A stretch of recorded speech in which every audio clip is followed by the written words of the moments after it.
Hey guys, it's Samuel Larsen here. I'm the founder of growgrowth.com, where we help mostly seven-figure e-commerce owners get the most out of their existing traffic by optimizing for conversion and average order value.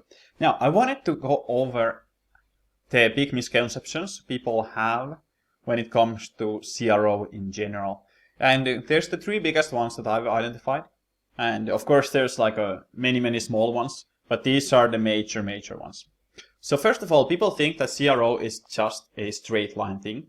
You just go through your CRO and then you get your optimized site. But it is far from a straight line. It's a process where you have a lot of moving elements and a lot of surprises along the way. So here is just an overview of how that typically goes.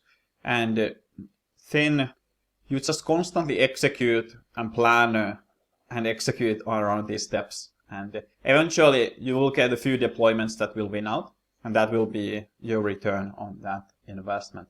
But it's definitely not something where you just go ahead and implement the best practices in a nice linear progression and everything's very predictable.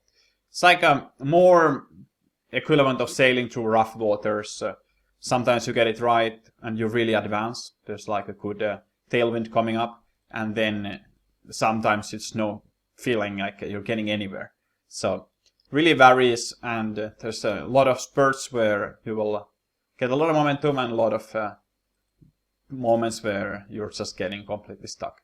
Now it's good to also remember that you do have to go through this loop, because best practices are really just common practices, and there's really no checklist to copy that would always work.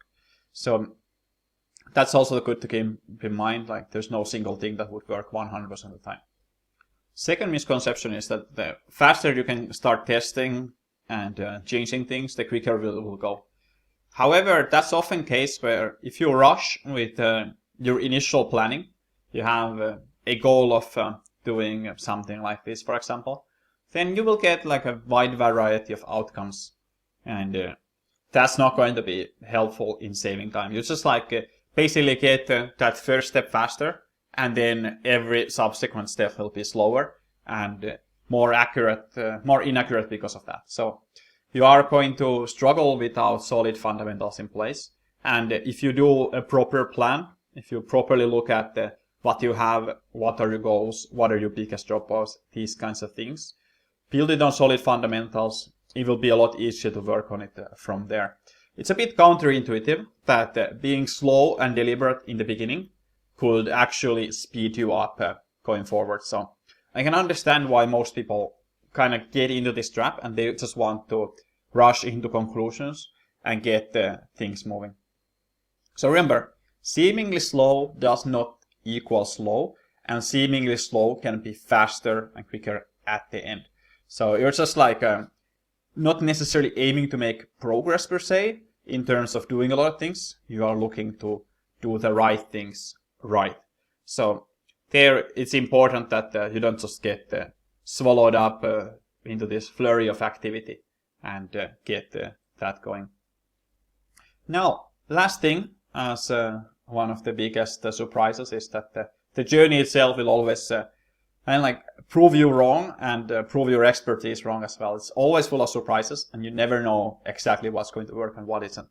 So there's this psychological effect called the Dunning-Kruger thought process, or Dunning-Kruger effect, where as a beginner you think you know everything about it, and the actually like more knowledgeable you get, the more you also realize that you don't know, and then you start to come back this other way, but you actually come back on a humbler level than you were initially about your knowledge. So a couple of examples about this, like sort of like best practices we talked about and how they might fail you.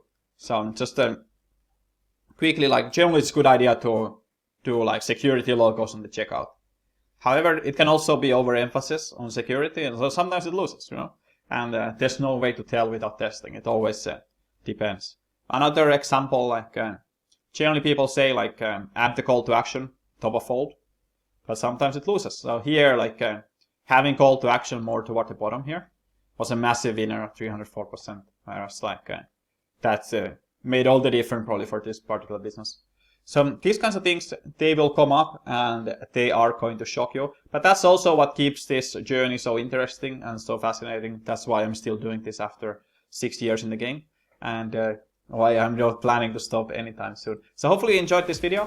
Make sure to subscribe if you haven't already. Liked the video if you end up liking it. And we will put out a great e-commerce video every single Thursday. So hit the subscribe button if you do like this kind of things, and I'll just see you in the next one. Cheers.